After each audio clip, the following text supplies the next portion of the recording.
Обезбедувањето на Скопскиот аеродром не се обидело да и го одземе телефонот на косовската претседателка Вјоса Османи, туку да го подложи на задолжителна безбедносна проверка, соопштија денеска од ТАВ по вчерашниот инцидент кој предизвика низа реакции.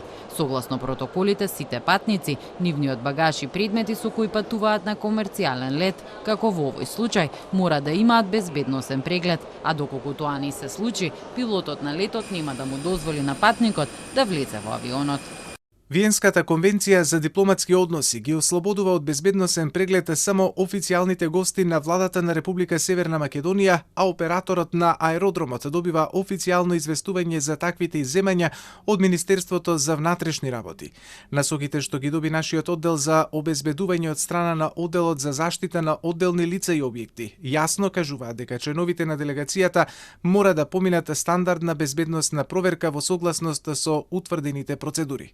Од кабинетот на Османи пак реагираа дека обидот да и се одземе личниот телефон е спротивен на меѓународните практики и Виенската конвенција за дипломатски односи. Косовското МНР го нарече недостоинствен обидот на аеродромското обезбедување и побара појаснување за инцидентот. А во инцидентот се вмешало и обезбедувањето на собранискиот спикер Африм Гаши, кој, како што соопшти МВР, им се заканувало на вработени во ТАФ и при тоа бил турнат и полициски службеник вработен на граничниот премин. Гаши денеска вели дека не е човекот што може да каже што точно се случувало.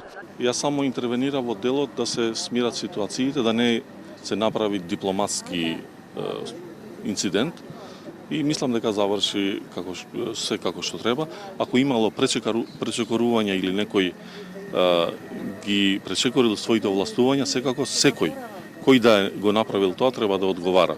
Од опозицијската ДУИ го осудија како што велат скандалозниот дипломатски инцидент. Ваквиот однос на државата кон секој граѓанин, а особено кон највисоките представници на државата, а во овој случај нашите сестри и браќа од Косово, е неприфатлив и мора да биде најстрого казнет. Скандалозна е и инволвираноста на шефот на обезбедувањето на нелегитимниот председател на собранието Африм Гаши во инцидентот и продлабочувањето на истиот без никаква надлежност, без да биде повикан и без право, а тоа гласно говори за мизерната и вазална позиција на нелегитимната албанска застапеност во моноетничката влада. А прошка од Косово преку Фејсбук побара екс-вице-премиерот од ДУИ Артан Груби. Лидерот на партијата Али Ахмети пак се извини. За лидерот на ССМ Венко Филипче пред се е недозволиво МВР да нема официјално соопштение бидејќи има различни верзии за настанот. Сметам дека е тоа апсолутно недозволиво затоа што се добива впечаток дека некој сака да скрие вистината. Граѓаните тоа не го заслужуваат. Апелираме у што поскоро време Министерството за внатрешни работи да истражи што се случило и вистински, со вистински информации да ја информира јавноста, граѓаните тоа го заслужуваат. Меѓутоа мене ова не ме изненадува. И од ЛДП денеска прашаа во кое својство реагирало обезбедувањето на Гаши и најостро го осудија инцидентот која загрозил безбедноста на патниците и посочуваа дека е недозволиво кршењето на законите.